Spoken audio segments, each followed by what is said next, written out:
everybody. What's up?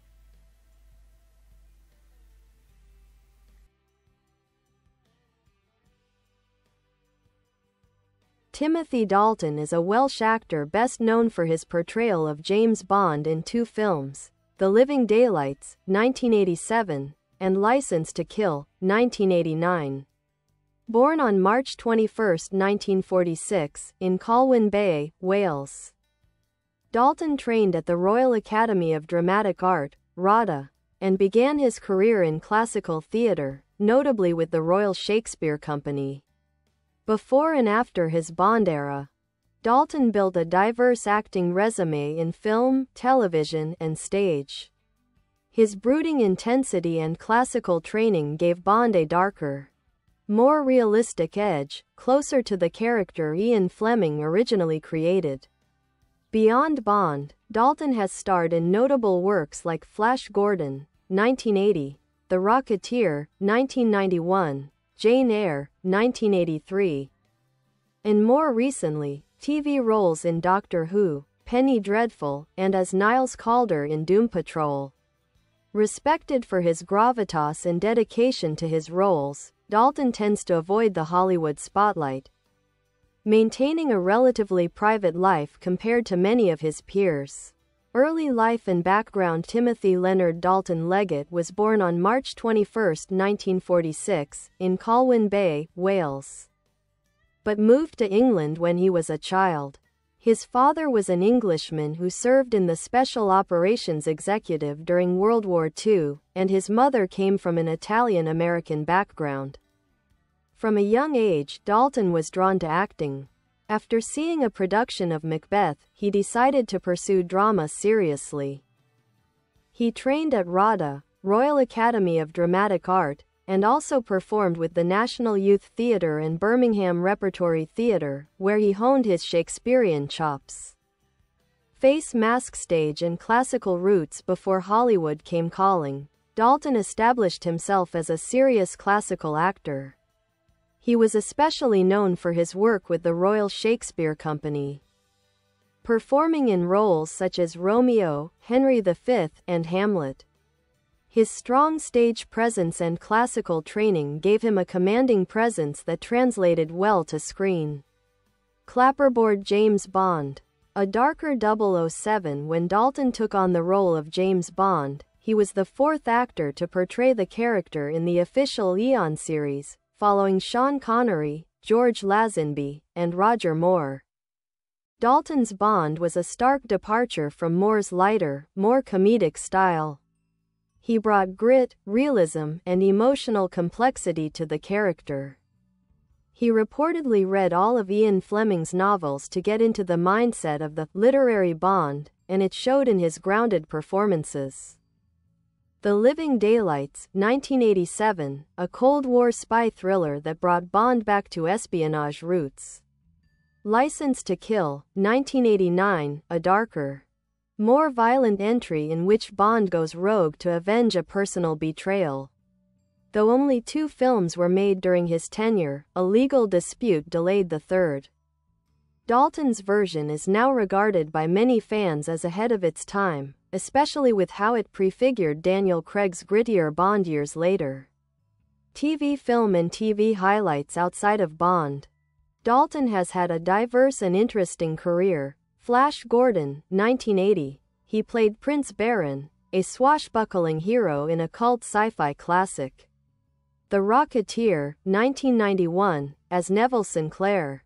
He portrayed a dashing, villainous film star secretly working for the Nazis. Jane Eyre, 1983, a beloved BBC adaptation where he played the brooding Mr. Rochester. Scarlet, 1994, a TV miniseries sequel to Gone with the Wind, where he played Rhett Butler. Hot Fuzz, 2007, a fan-favorite dark comedy where Dalton played a delightfully sinister supermarket manager. Doctor Who, 2009, appeared as the Time Lord President in the End of Time special. Penny Dreadful, 2014-2016, played Sir Malcolm Murray in the Gothic horror series. Doom Patrol, 2019-2021, as Niles Caulder, the chief. He brought gravitas and mystery to a team of misfit superheroes. Sunglasses off-screen persona Dalton is known for being private and intensely focused on his craft. Unlike many actors of his era, he shunned tabloid fame and rarely gave personal interviews. He's never been married, though he was in a long-term relationship with actress Vanessa Redgrave and has a son from a later relationship. Trophy legacy. Though his Bond tenure was short, Timothy Dalton's interpretation paved the way for a more emotionally complex and morally conflicted 007. Today, many fans see him as an underappreciated Bond who was simply a bit too modern for the late 80s, but perfect in hindsight.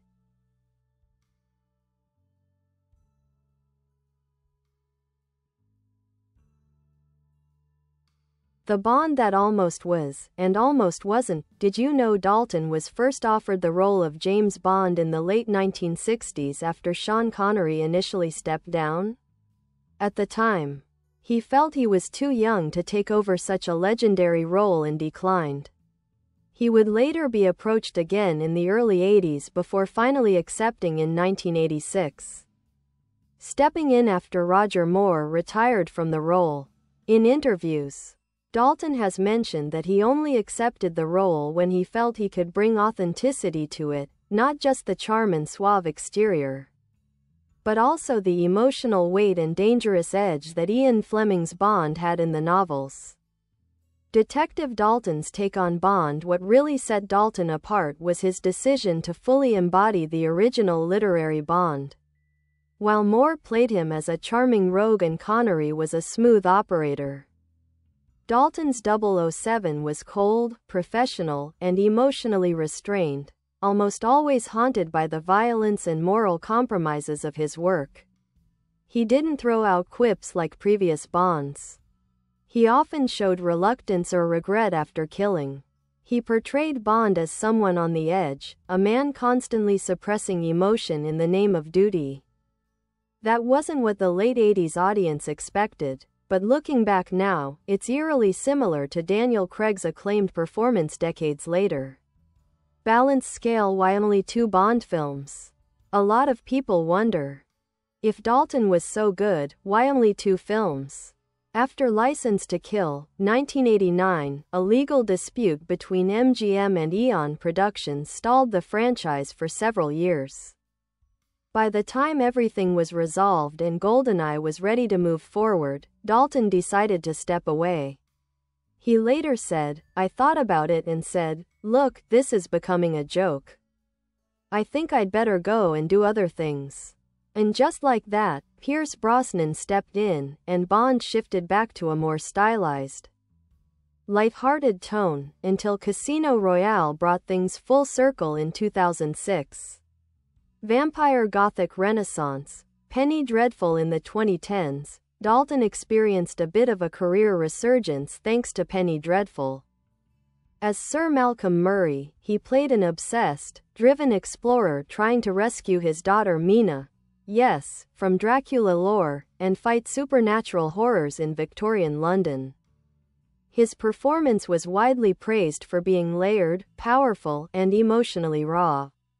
He held his own among a stellar cast including Eva Green and Josh Hartnett, proving that decades later, his intensity and talent were still very much intact. Superhero era. Doom Patrol. Dalton's role as Niles Caulder, the chief in Doom Patrol, 2019 to 2021, gave him yet another fanbase, this time among comic book and sci-fi fans. Caulder is a morally complex mentor, manipulating his team of misfits for what he believes is the greater good. Dalton brought a sense of gravitas, warmth, and mystery that made the role a standout in an already quirky show. Candle. Personal life and philosophy. Dalton is famously reserved and lives quietly, often away from the Hollywood spotlight. Though never married, he had a notable relationship with Vanessa Redgrave and later with musician Oksana Grigorieva, with whom he has a son, Alexander, born in 1997. He has often expressed that he finds celebrity culture superficial, preferring to focus on the work rather than the fame. He's known to live a fairly quiet, private life in the UK, and only emerges when a project truly speaks to him.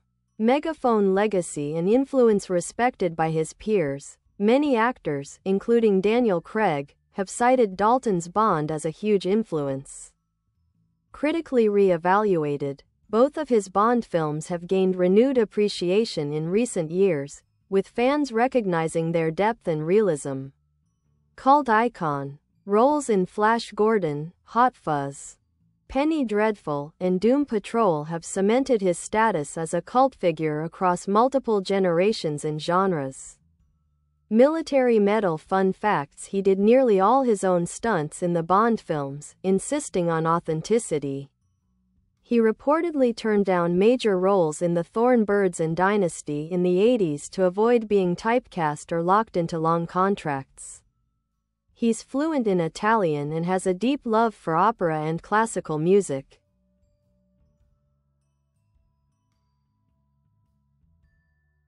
Dalton's acting style. The method in his mystery. Timothy Dalton is often called a thinking actor, and for good reason. He brings a cerebral and internalized approach to his roles.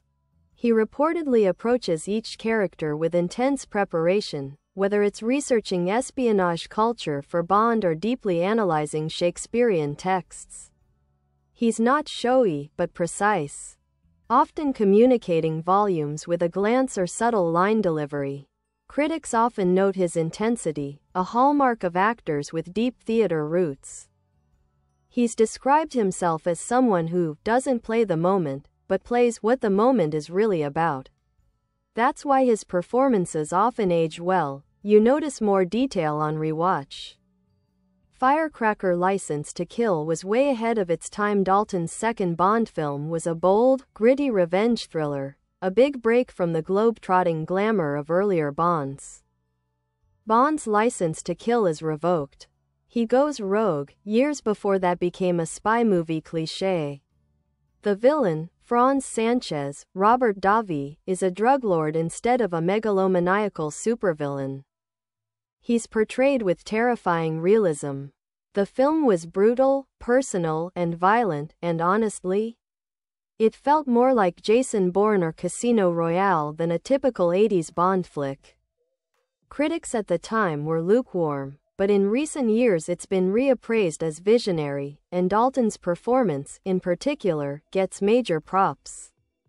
Cold Face. The third Bond film that never happened. If MGM hadn't had its legal issues, we would have seen a third Timothy Dalton Bond film around 1991. There's no official script, but drafts and ideas existed. Working titles included The Property of a Lady and Revenge of Bond. It would have returned to a slightly lighter tone, but kept the more serious Bond essence. Rumors swirled about Bond facing a high-tech arms dealer or taking on corruption inside MI6. Imagine Dalton with 90s tech and a more expansive Cold War Fallout plot. It could have been a classic. Speaking head. What others say about him. Pierce Brosnan, who followed Dalton, once called him a terrific actor, and said Dalton brought a great seriousness to Bond.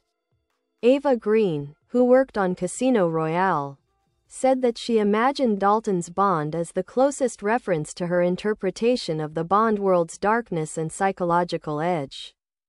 Fans and critics now often list License to Kill and The Living Daylights in the top 5 Bond films of all time. Movie camera. Cult fan favorite roles. Aside from Bond, Dalton is beloved for his turns in fan-favorite roles that are equal parts serious and self-aware. Hot Fuzz. 2007. Dalton clearly had a blast playing Simon Skinner, the sinister supermarket manager. His performance walks the line between campy and menacing, perfect for the film's tone.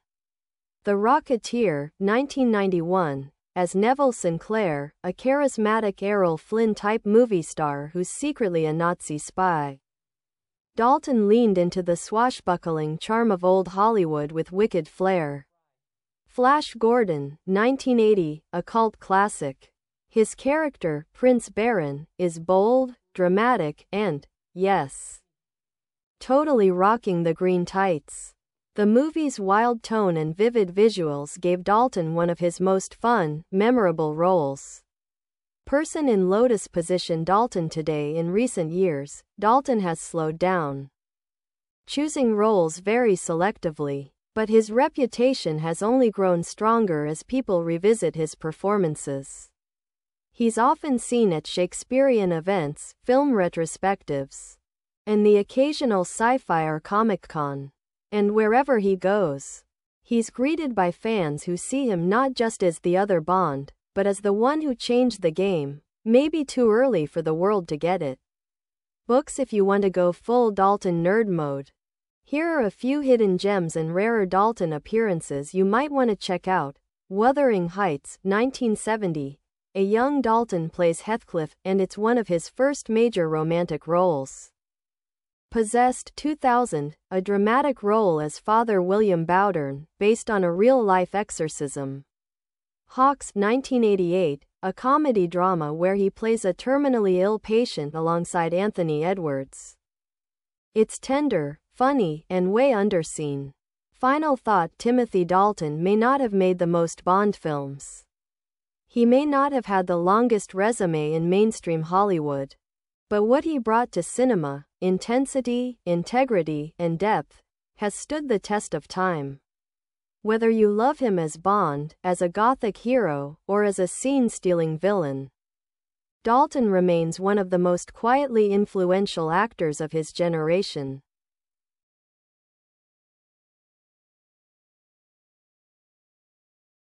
Lesser-known films worth discovering. Even though Dalton never chased blockbuster fame, his filmography is sprinkled with under-the-radar gems. Here are a few you might not know but should definitely check out. Compass Cromwell, 1970. Dalton plays Prince Rupert of the Rhine, a dashing and confident royalist cavalry commander. He goes toe-to-toe with Richard Harris's Oliver Cromwell, and even as a supporting role, Dalton oozes charisma and command. Dove Mary, Queen of Scots, 1971, he stars as Lord Darnley, the doomed husband of Mary, Vanessa Redgrave. This was early in his career, but his performance showed the emotional complexity that would later define his work. Bird the Lion in Winter, 2003. TV. In this later career performance, Dalton took on King Philip II of France in this TV remake of the classic play. It's not as well known as the 1968 film, but Dalton brings a mature, weathered nobility to the role. Motorcycle Made Men, 1999. This is a fun little crime action film where Dalton plays a smooth and dangerous hitman. Think Pulp Fiction meets Midwestern noir, with Dalton absolutely chewing the scenery in the best way. Face Mask. What If? Roles he almost played. Every great actor has a list of almosts, and Dalton is no exception. Here are a few fascinating what could have beens. Aragorn in The Lord of the Rings. Long before Viggo Mortensen took up the sword, Dalton was reportedly considered for the role of the exiled king. Imagine that brooding gravitas walking into Helm's Deep? Chills. James Bond, again, after Brosnan left in the early 2000s. Some fans online called for Dalton to return as a kind of retired Bond in a mentor role. It didn't happen, but it sparked tons of fan fiction and fan trailers. Sherlock Holmes. He played Holmes on stage, but many casting directors believed he would have made a legendary film Holmes, sharp, dangerous, cerebral. Sadly, the right script never materialized. TV Dalton. The underrated side. Dalton's TV work is quietly stellar, and often more emotionally raw than his film roles. Framed, 1992, a Welsh crime drama where he plays a burned-out detective. Atmospheric and moody, with strong character work. Cleopatra, 1999, he played Julius Caesar, and while the miniseries itself isn't legendary, Dalton gives Caesar both the charisma and inner tension the character demands. American Outlaws, 2001, he plays Alan Pinkerton, leader of the infamous detective agency hunting Jesse James. a great authoritative adversary role. Busts in silhouette his Bond versus others. Cultural reappraisal in the 1980s, the world wasn't quite ready for a psychologically complex Bond. Audiences still wanted gadgets, puns, and campy villains.